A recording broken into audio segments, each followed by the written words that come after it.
Good evening, everyone, and welcome back to Bible Basics with Pastor Steve. We took the week off last week because I was at annual conference. I wasn't there on Tuesday, but had to leave Wednesday morning, and I needed to spend that day just getting ready. Didn't have time to prepare a lesson, but we are back now. Hello, Cindy. Welcome. Good to have you here. Please say hi in the chat if you're able to do that. I'd like to have a little bit of a sense of community here among the class. I do call you guys a class, my class, our Bible study. So we are doing a survey of the Bible, one basic Bible story per week, and I send out the paraphrasing of that story every Tuesday afternoon when we have class, and that reminds you to tune in that night. Tonight we are starting Samson. John is here, Charles is here, Kathleen is here. Good evening, everyone. Excuse me, Kathleen. Kayleen. Know your name? Sorry. And Jeff and Kathy are here as well. So Jeff was telling me on Sunday that apparently this mug looks like an oversized mug when you're tuning in, but no, it is just an ordinary mug. Can't trust anything you see on TV, right? Hello, Stella. Good to have you here tonight. All right. So once again, folks, if you ever have any questions about the lesson that we're doing or last week's lesson or things you want to be sure that I cover in next week's lesson, email me those. You can respond to the emails that I send out, or if you don't mind your question being public, you can always put that in the chat. And once in a blue moon, I do have somebody actually do that, and I will see it. Our chat is working tonight, and everyone does that. Sorry, Kayleen. And Barbara is with us as well. So I will see the questions. There is a little bit of a delay, but not too much of a delay. All right. So let's go ahead and begin with a word of prayer, shall we? May the words of my mouth and the meditations of my heart be acceptable in your sight, for you alone are my rock and my redeemer. Amen. Somebody was telling me that they like that I say that. They want me to keep saying it because they've started saying it because they need to pray for that and to remind themselves to strive for that. And that is, in fact, why I do it, not just on Sunday mornings. All right, so we are going into Samson now. This is the last judge we're going to look at in the book of Judges, but we're going to spend more than one night on Samson. So tonight we're doing chapters 13 and 14. Mostly 14. I removed most of 13. There was a conversation I didn't think we needed to talk about. And by the way, when I take stuff out, I'm not saying that stuff doesn't ever need to be read or that it doesn't count or it doesn't matter or anything like that. I'm trying to stick to the basics here. I want to be sure we cover the stuff that people should know and that people should remember, that are critical, formative pieces of our faith, although we could argue about that for tonight's story. Let's go ahead and get started, shall we? So, the Israelites started disobeying the Lord again. So the Lord let the Philistines oppress them for 40 years. There was a man named Manoah from the tribe of Dan. He lived in Zorah, and his wife couldn't have children. An angel of the Lord appeared to her and said, "You haven't been able to have children, but soon you will get pregnant and have a son. So don't drink any alcohol or eat any forbidden foods. He will be a Nazirite, a man devoted to God. Never let him shave his face or cut his hair. He will save Israel from the Philistines. She had a son and named him Samson. The child grew, and the Lord blessed him. When he was in Mahanadan, the Spirit of the Lord began to guide him. Samson went down to Timnah and saw a Philistine woman. He went home to his parents and said, "I saw a Philistine woman in Timnah, and I want her to be my wife. Go get her for me." His parents said, "There's plenty of nice Israelite girls. Can't you find one? The Philistines are pagans. Why would you want one of them?" Samson replied, "Because I like the way she looks. So go get her."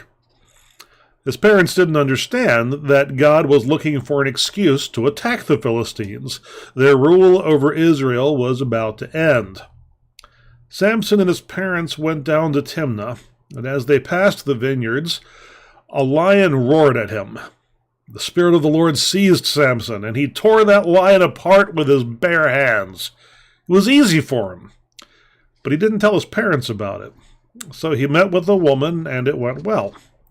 After a while, Samson came back to Timnah to marry the woman. On the way, he stopped to check out the carcass of the lion.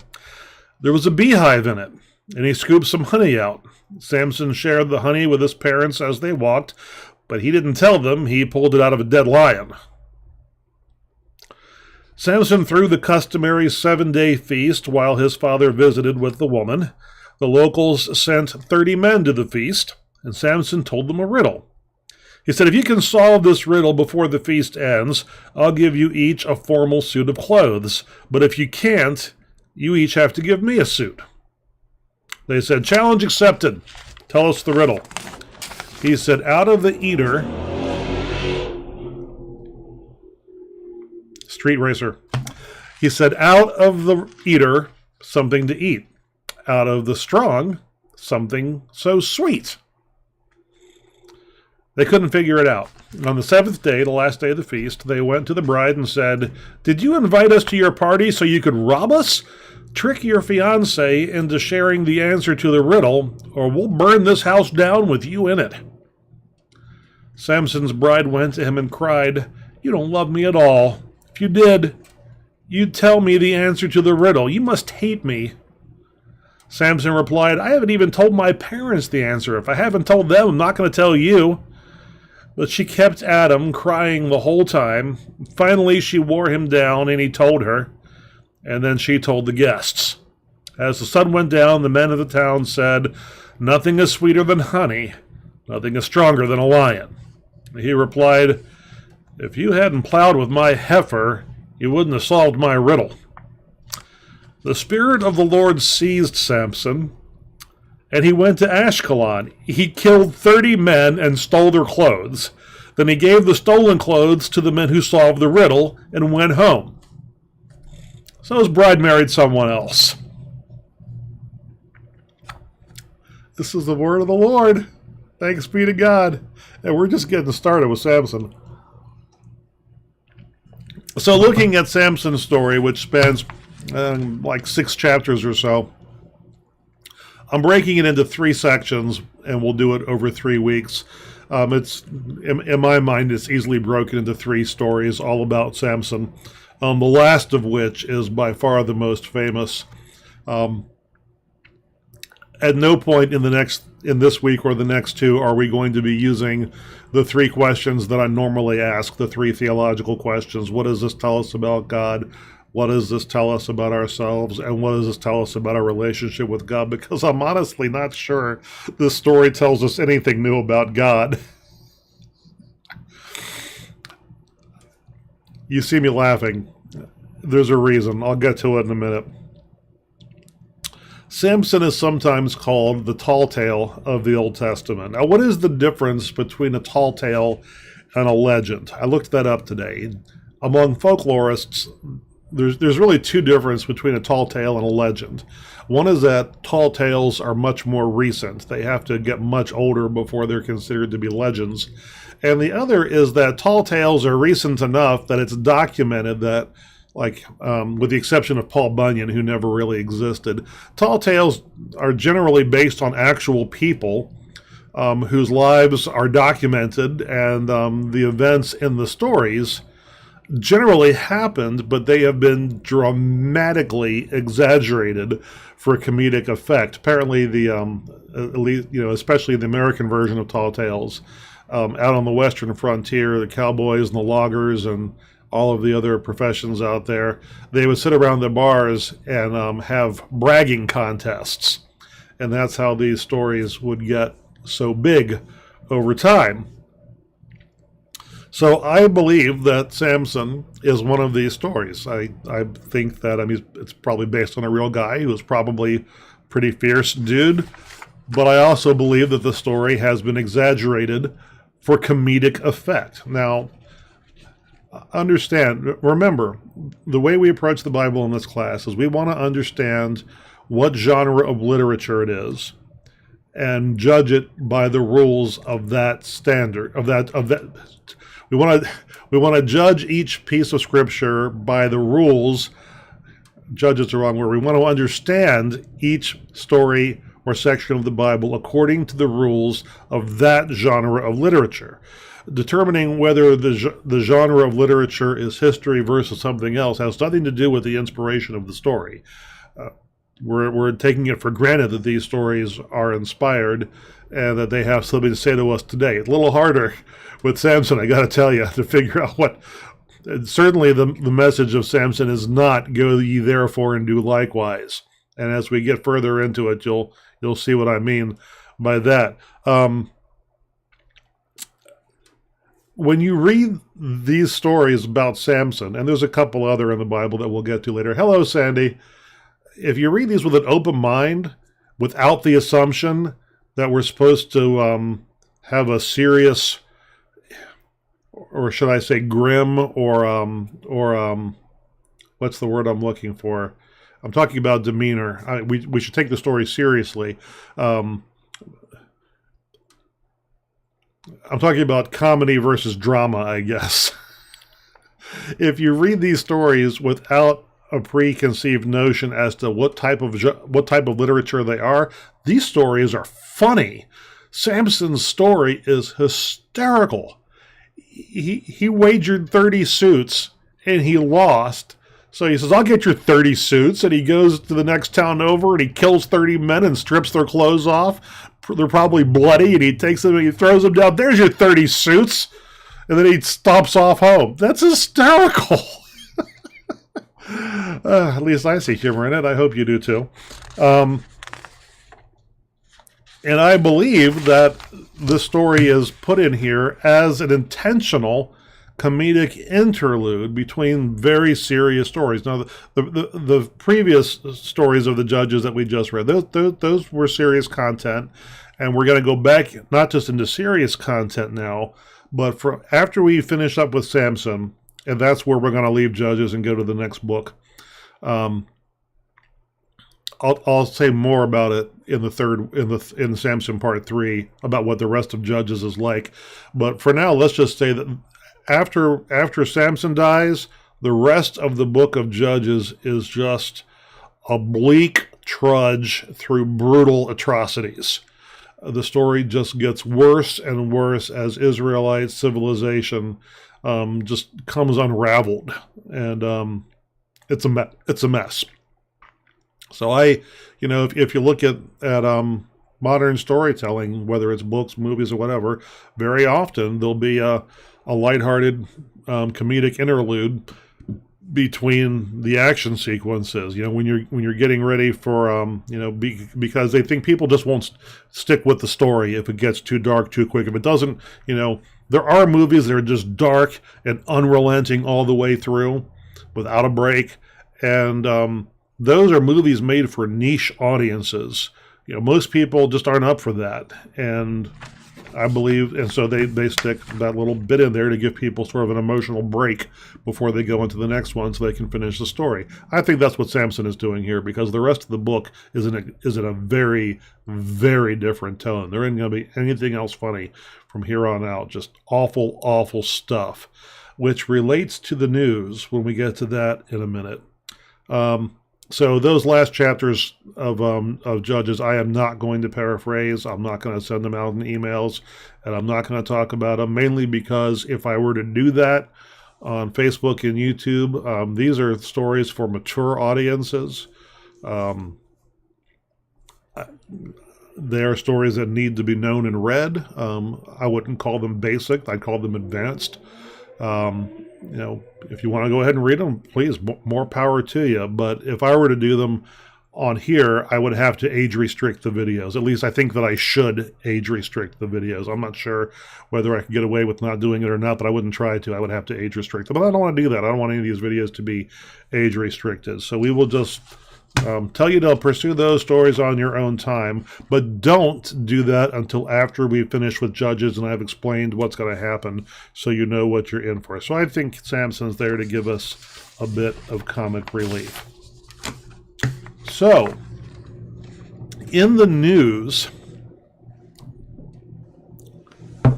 Utah passed a state law allowing school systems to ban books if parents have complained, and a bunch of books started getting banned, and one parent who was getting very frustrated with all the book banning said, well, if you're going to ban these books for being obscene, you should certainly ban the Bible. There's worse stuff in there than in any of these books that you've banned. And so as an act of protest, they submitted a book ban request for the Bible. And it worked. They got the Bible banned in elementary school and middle school libraries in Utah. And then somebody else filed one for the Book of Mormon for similar reasons. And I am convinced. I haven't read any of the documentation. I guess it's available somewhere. I'm not digging that far. I'd be willing to bet money that the stuff they put in the complaint was from the last couple chapters of Judges. Be willing to bet money. I've always said, some people say, I've known people who felt that Christians, heck, I've known institutions that banned Christians from viewing movies that are rated anything higher than PG. Some of them G. Some of them tell their people not to go to the movies altogether, because if somebody sees a Christian walking into a movie theater, they don't know what that person's going in there to see. They might assume that you're going in to see an R-rated movie, and Christians shouldn't do that. And if they see you doing that, that'll cause them to stumble. R-rated movies. Let me tell you, folks, if you were to make a movie, well, first of all, if you were to make a movie out of Judges, I don't think you could get it made. I don't think any studio would back it. And if you did get it made, it wouldn't get a release. It certainly wouldn't get a decent rating by the Motion Picture Association of America. It's that brutal. All right. So, moving on from that story to the next story, which will be a local story, which I'm going to cover myself because I was there. I mentioned on Sunday morning that at annual conference, the first couple days went much better than I expected. So, annual conference this year, we voted on the disaffiliation of 23 churches. We had a couple churches disaffiliate last year too, so that brings the total to 25, I think. We also closed a few churches, and everything went pretty well Wednesday and Thursday, much better than I expected. Friday morning, things just kind of went sideways. And I alluded to this very ambiguously in church on Sunday morning. Things were said that have probably never been said on the floor of annual conference before, certainly not ours during my lifetime. And before I say anything else, and I'm not going to tell you exactly what was said, I'm going to tell you two things. First of all, the two people who had the exchange, on any other day of the week, they'd have been on the same side of everything. They're both people whom I like and respect, one of whom I've known for a long time. These are people who are not prone to emotional outbursts, who are very rational, calm, cool, and collected people who have the best interest of the church and the kingdom of God at heart. The second thing I'm going to tell you is I have said worse from the pulpit than was said at annual conference. First to admit, I realized that today. I was like, wait a minute. I've said something almost exactly the same, but worse before, and I did it during the streaming era. So if you were to go back to some of my old videos, if you were to spend all of the hours I don't remember which day I said it, and I'm not gonna go find it and direct you to it. If you want to watch all that, more power to you. But there was one Sunday morning when I said something. If I were gonna pick the most inappropriate things I've said from the pulpit, it would be hard to pick from the ones that would come up as front runners. But I'm probably gonna go with this one. I don't know. Anyway, we'll just talk about this one. But first, the two people we're talking about from annual conference. These are people who are very hard. People I've never seen snap. Okay. Anybody can snap under the right circumstances. And I told the people around me, I don't think anybody realizes how much pressure it takes to make these people snap. Okay? For these people to snap, that tells you that the pressure was sky high. Right? So that morning in church, I snapped. And I'll tell you why I snapped. I started getting messages. I don't remember if it was from Google or Facebook. I want to say it was Facebook, but our Google page. This was at Mount Zion, my previous church. We have a Google account that. So if you Google the church, it said this is where the church is located. This is the hours it's open. This is the contact information. All that appears in the sidebar on Google. We also had our own web page. We had a Facebook page, and all of these places had the service times and everything. Well, I started getting this message asking me to confirm that the hours of operation should be updated to this location is permanently closed. I said, no, I'm not making that update. The next day it came back again. Please confirm that this location is permanently closed. No. I finally found out, through some research, it was asking me this because somebody had reported to either Google or Facebook, whichever it was, that Mount Zion was no longer in operation. Who would do such a thing? Probably somebody who was mad at me for something. So that Sunday morning, I talked about it. I said, guys, let me tell you. I said, somebody out there, maybe general public, probably either a member of this church or somebody who used to be a member of this church, has been telling websites that we are actually closed now. Now, if I could figure out who's doing it, I'd punch him in the face. Everybody got a good laugh, and then I apologized that I should not have said that. I would not actually punch that person in the face if I figured out who was doing it. But I said that is way across the line for ethical behavior for a Christian. And it is. It's way across the line. I didn't plan on saying that. It just came out, and I was like, but you can't put words back into your mouth again once they're out. So I apologized, and somebody said that they were watching at home and fell off the couch. They were laughing so hard. But if you were that person, you might not think it was funny. So that was worse than anything that was said at annual conference. The only difference is at annual conference, we know who pushed the button. We know who pushed these people, or one of them. One person was pushed over the line, and that pushed somebody else over the line. So it was a chain reaction. We know who instigated the initial thing, know exactly who did it. We know exactly what they did. Why charges haven't been filed against this person is beyond me, because you are not allowed to interfere with the ministry of another elder. This person was an elder, and somebody, not saying who, went behind her back, talked to her church, met with her church leadership without her knowledge, and advised them to, and then coached them into the disaffiliation process without her knowing that these meetings were going on. More than one church. And I can tell you, if you're going to do that, and then stand up at annual conference and get passive-aggressive and play like you're some kind of persecuted victim and worthy of our sympathy, you deserve whatever you get, buddy. You're lucky you didn't get punched in the face. Metaphorically, I would never do that.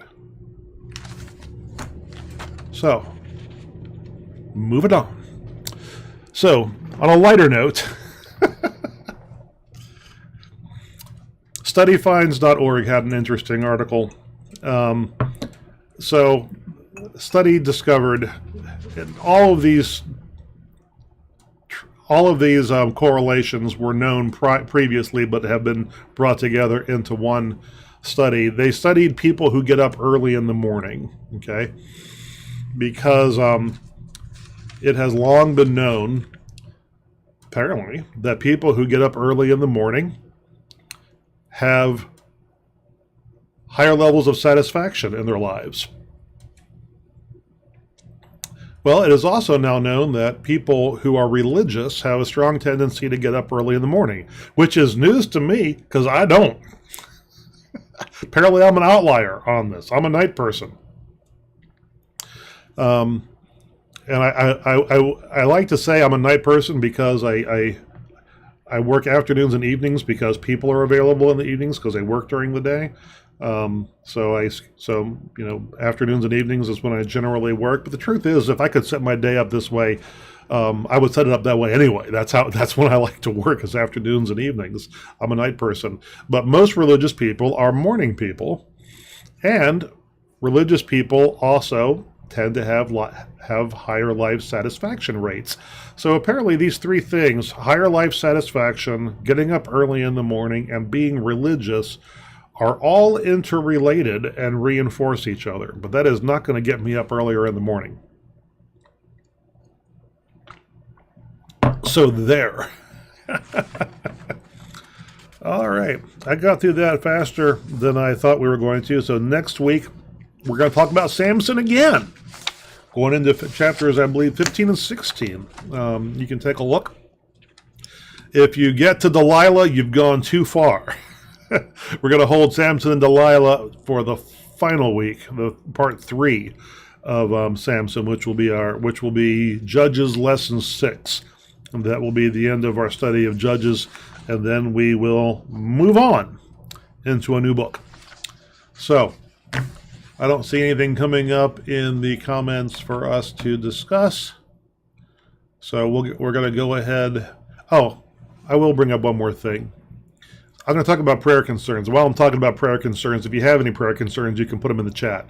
So one of our evangelism efforts this year is that we are running a prayer ad on Facebook. It's a video of me. I don't like the video of me, but it is what it is. I'm not a talking head for a living. But so in the video, I just basically say, hey, life is hard.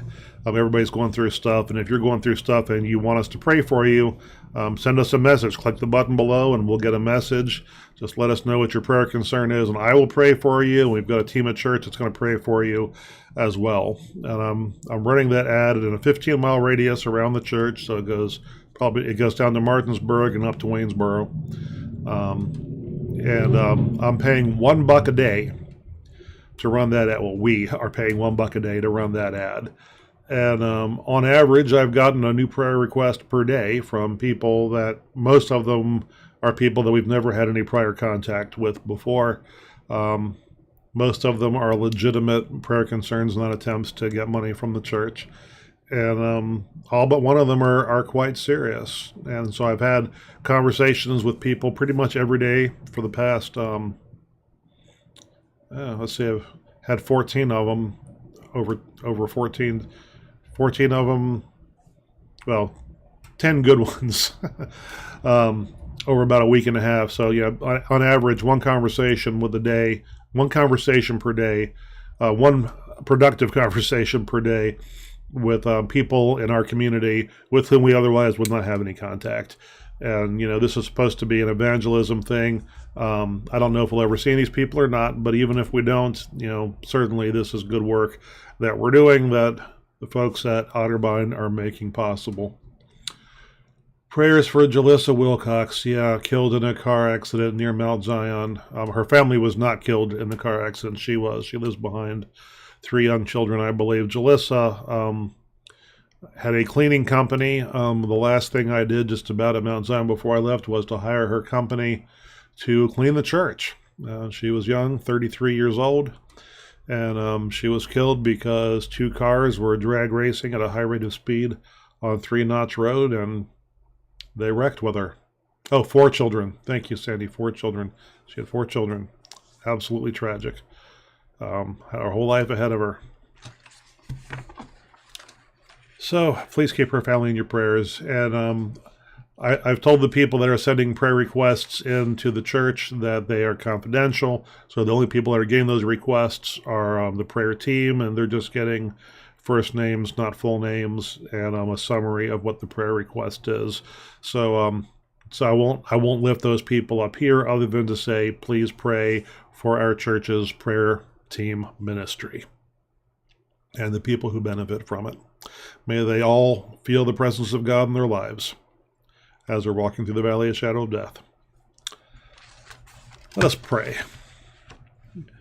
God, give me the grace to accept with serenity the things that cannot be changed, courage to change the things which should be changed, and the wisdom to distinguish the one from the other, living one day at a time, enjoying one moment at a time, accepting hardship as a pathway to peace, taking, as Jesus did, this sinful world as it is, not as I would have it, trusting that you will make all things right if I surrender to your will, so that I may be reasonably happy in this life and supremely happy with you forever in the next.